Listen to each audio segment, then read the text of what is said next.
ang pagdaloy ng tuloy-tuloy na biyaya sa ikalawang distrito ng ating lalawigan. I am honored to introduce to you the Speaker of the 19th Congress of the Philippines, the Speaker of the People, the best Speaker of the Philippine Congress. Wow! Ang Quadcom po, ang layunin ng Quadcom walang iba, kundi ilabas ang katotohanan. Yan lamang po ang aming layunin. Wala po kaming ibang hiling, kundi sana po mag-cooperate yung aming mga pinapatawag na mga witnesses. So, ito na mga kabanat, no? Yung matandaan ay nagbuo ng Quadcom Committee, itong si Speaker Romualdez. At ngayon, nagkaroon kasi ng groundbreaking ceremony doon sa Bawan, Batangas. Ito para ito sa school na planong itayo itong technical high school. May mga plano diyan at alam naman natin hanggang plano pa lang yan mga kabanat. Ni poste wala pa yan, ni isang pirasong bakal o isang pako wala pa yan, hanggang pangarap pa lang yan.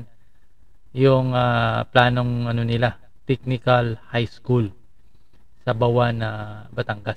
So mga kabanat, ang sumama dyan ang yung mga kinatawan ng Quadcom Committee. Kasama dyan itong nakasalamin, si Barber, si Akop, at itong babae na sa katabi ni Martin Romualdez, na kung napanood nyo kanina yung live kanina ay pinuri yan ni House Speaker Romualdez, na ito daw babae na ito parang hangang-hanga yung Pangulo dyan sa kanya. Hindi ko lang alam kung bakit humanga. Yung matandaan yan ang bumira, no? Itong Quadcom Committee ang bumira sa kay Kibuloy sa ginawang hearing, at kasama na ito ring ang gumisa kay BP Sara sa ginawang budget hearing mga kabanat. Itong Quadcom Committee, isa sa mga nila yan. So panoorin natin, may kanya-kanya kasi silang talumpati. Ayon kay Barbers, itong Quadcom Committee daw, matuwid daw ang direksyon nito, at ang layunin daw nila ay mapanagot yung dapat managot, no? At ang hinihiling lang daw nila yung mga taong sana daw magsabi ng totoo. Ang problema ko lang kasi mga kabanat, bago nyo mapanood, ang problema ko lang kasi dito sa ating mga senador, mapa congressman, may agenda kasi yung bawat may agenda kasi yung bawat hearing. Parang naka-mindset ng utak nila na once nga sumagot ka na hindi pabor sa kanilang pandinig, matik ka, iko-contempt ka nila. Yun ang isa sa nakikita kong pangit, napaka-pangit yung style ng ang Kongreso. Parang bago ka pumunta dyan, parang husgado ka na eh. Dahil tingnan mo, lahat ng nagpumunta dyan ay nakulong. Kahit si Harry Roque, nakulong eh. Di ba? Yun ang problema. Ang nakita ko dyan, yung mga congressman, mga pasenador, mapa-congressman, naka-mindset ng utak, once nga nagsalita ka dyan na hindi ayon sa kanilang pagdinig, taliwas sa kanilang paniniwala, nagsisungaling ka na. Yun ang nakita ko dyan na pinakapangit na dapat baguhin sa estilo ng mga congressman na ito. Wala ko nakitang dyan kagaya ng nakaraan. Nagtatanong sila, di ba? Once nga hindi sang-ayon sa kanilang pagdinig, sasabihin ka na, nagsisinungaling ka. Di ba? Yan ang So, panoorin natin, ito yung mga plano nila at mga ano ba nangyari sa Quadcom, bakit binuo nilang Quadcom Committee na ito. Ito, sabi ni Barbers, ay binubuo ng mga taong may angking galing at tapang para magsalita, para i-represent po ang ating Quadcom, ating hilingan po ng mensahe, partner. From the 2nd District of the Surigao del Norte, let us all welcome Congressman Robert A.S. Barber. skip natin ito. Magandang hapon po sa inyo! Nagulat ho ako doon, hindi ho ako nasabihan ni Congresswoman Jinky na ako po'y magsasalita. Pero sa ngalan po ng aking mga kasamahan sa ating mababang kapulungan at ang aming leader na si Speaker Martin Romualdez, kami po ay nagagalak na nakarating dito sa inyong lugar sa Batangas. Maraming salamat po. Itong Quadcom Committee. Dito sa aming pagbisita sa inyo ay isang patunay para sa inyong mga taga Distrito 2 dito sa Batangas na ang inyong kongresista ay nagtatrabaho. Palakpakan po natin si Congresswoman Luistro. Ayun din po, nagkaroon kami ng pagkakataon makilala ang ating mga local chief executives nandirito, lalong-lalo na ang tinatawag na John Lloyd dito sa inyo. Walang iba kundi si Mayor Noel Risto. Alam niyo po, isang pagkakataon ito para sa amin, para pasalamatan ho ang constituents ng 2nd District of Batangas sa inyong patuloy na pag-suporta sa Quadcom. Ang Quadcom po, ang layunin ng Quadcom walang iba, kundi ho ilabas ang katotohanan. Yan lamang po ang aming layunin.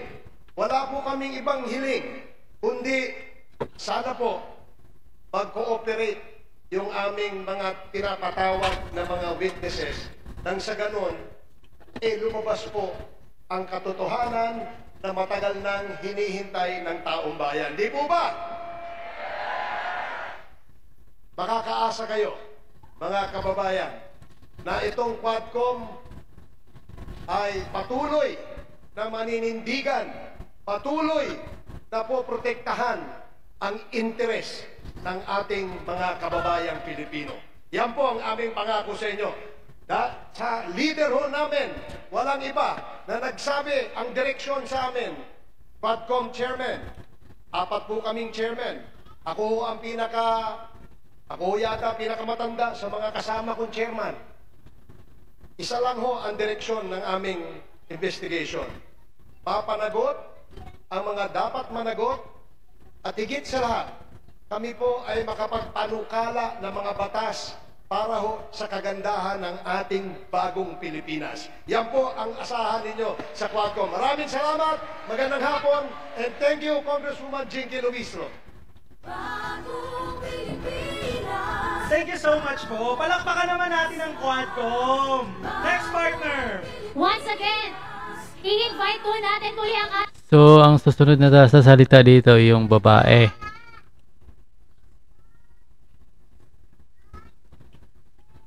Nung susunod na magsasalita dito yung babae. Itong hanga-hanga daw si President Bongbong Marcos dito. Mga mahal kong kababayan, this is the time para ating ibalik ang pasasalamat at pagmamahal sa taong nasa likod ng pagdaloy ng tuloy-tuloy na biyaya sa 2nd distrito ng ating lalawigan. I am honored to introduce to you the Speaker of the 19th Congress of the Philippines, the Speaker of the People, the best Speaker of the Philippine Congress. Wow. Speaker Martin Romualdez! Wow, grabe ko pangako, no? Kita nyo yan? The best, pinaka-the best daw na speaker sa buong Pilipinas. Grabe. Halata naman talaga itong si Martin Romualdez, mga kabanat, ay may preparasyon for 2028 election. Aminin man natin na hindi, aminin niya man tsaka hindi, ay ito ay nag-aambisyon na tatakbo sa pagkapangulo. Ito mga kabanat. May ambisyon talaga ito. Kahit sa among anggulo titingnan, may preparasyon siya. Bagamat malayo pa, mayroon pang halos 3 years. So, bagay, malapit na. 3 years na lang. 2005, 2028. So, almost 3 years, no? So, ito, pakinggan mo natin ang kanyang talumpati bago natin i-end. Okay, may sound. That sound. Why?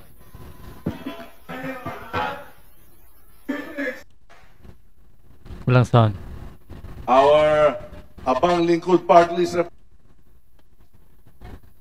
Ito, sikat na talaga kasi artista talaga, pero bumalik sa Kongreso.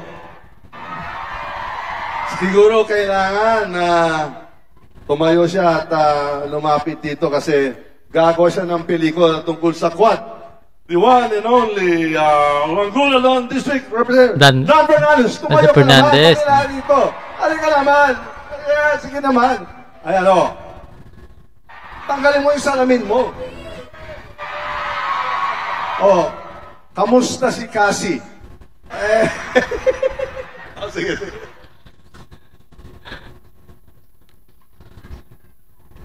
Ito, siya ang sinasabi ng neophyte na representative pero sa Kongreso, siya isang crush ng bayan. Our congressman from the One Rider Parties, Congressman Representative Raj Gutierrez. To Bawan Mayor Ryan Dolor and our Sangguniang Bayang Bawan, of course, our former Mabini Municipal Mayor Noel Luistro, sa lahat ng mga mayor natin, kay Tingloy, of course, from I think San Luis, San Pascual, Lobo, Bawan, of course, and the other municipalities of the 2nd District. Bawan Technical Integrated High School Principal Dulce Amor Abante, Schools Division Superintendent Dr. Marites Ibanez, our Department of Works Highways Regional Director Engineer Sonia Paglikawan. Skip natin konti mga kabayan. Segundo distrito ng Batangas nandito. Kaya, ano kaya? Huling palastas. Gagawa ko ng contest dito kung sinong pinakamaingay. Ano? Kung sinong pinakamaingay, may premyo. Ano kaya? Ano nakakalimutan? O, yung mga hingal-hingal siya, no? Tama tsura nyo? Tingloy! O, sige ha. Tiga Bawan!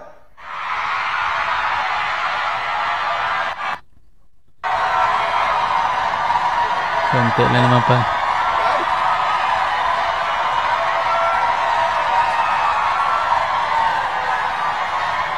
May widescreen pa, no? Malapit-lapit lang naman. Nag-widescreen pa.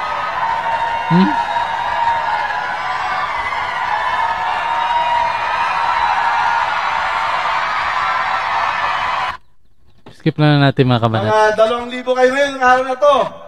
So, kukunin natin yun, no? Lahat ng mga pangalan ninyo.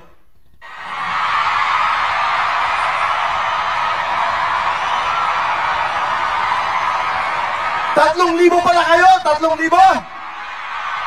Pakita ba? Screen. Hindi mo na nag-rotate ng camera. 3,000.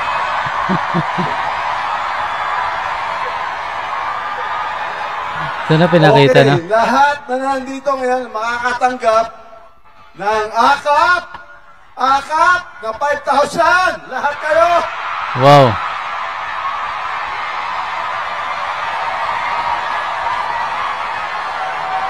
At para sa mga estudyante, mag-isip, 15,000 yan. 15,000 para sa mga estudyante. Scholarship. Ayan na. Ayun. O sige. Panalo tayo lahat dito ngayon. Maraming salamat. Basta kukunin ninyo, Congressman, lahat ng pangalan nyo, lahat kayo magiging beneficiaries ngayong araw na to. 3,000 po kayo. Sana all ba?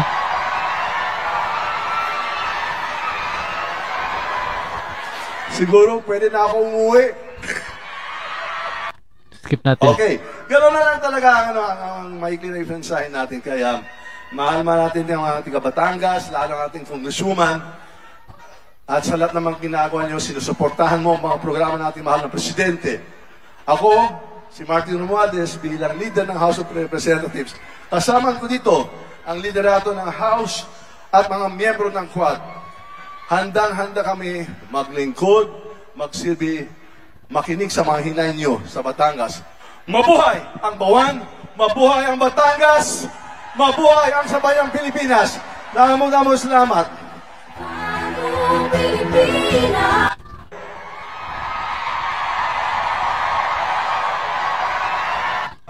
Pumirma ang ating mahal na presidente yung batas na... Ito. Gusto ko to.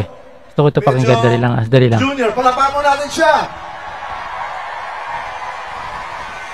Sa totoo lang po, medyo atrasado kami kanina, na-late ka sa kanina umaga, pumirma ang ating mahal na presidente yung batas na Magna Carta pa sa mga seafarers. Nako! Pagkatapos ng signing ceremony, lalarga na kami sana. Pero sabi ni Presidente, Cut ko to muna mga kabanat, no. Mayroon kasi nag-send sa akin, no, na about Magna Carta na ikinababahala ito ng mga mga mag-aaral, lalo na diyan sa mga ito nandito kasi so nakalagay, no, na alarma siya, sinabi niya next daw, kaya pinirmahan daw ito ni President Bongbong Marcos. Ang sabi niya, ang mga daw, ang mga ang mga estudyante daw na wala, halimbawa yung school, no, sabi dito, pinirmahan daw ni Marcos ang Magna Carta na maritime school, na wala daw ang mga school nga walang barko ipasara, tapos ang school nila ni Juniel, halimbawa yung ng anak ng friend ko, ang tuition daw aabot ng 200k per sem. So yan ay kinababahala ng mga nanay na nagpaaral na wala namang kakayanan talaga. Hindi ko alam kung totoo ito kasi confirm naman, sinabi naman ni Martin Romualdez kanina daw pinirmahan ng Magna Carta. So kahit ibalik natin, pagkatapos ng signing ceremony, lalarga na kami sana. Pero sabi ni Presidente, Speaker, hali kayo. At tinuro pa niya, at si Jinky, hali kayo. Nag-meeting po kami. At sa totoo lang po, sa madaling silita, tuwang-tuwa ang ating mahal na Presidente kay Madam Jinky Luistro. At napakaganda ang ginagawa niya sa Kongreso. At siguro naman, hindi ako magkakamali kung anong mensahe ng ating Presidente para sa iyo. Dapat ihalal mo uli si Congressman Jinky Luistro para sa Kongreso! Kasi ang kampanya, nagaling kampanya ng Larga! Larga! Larga! Larga!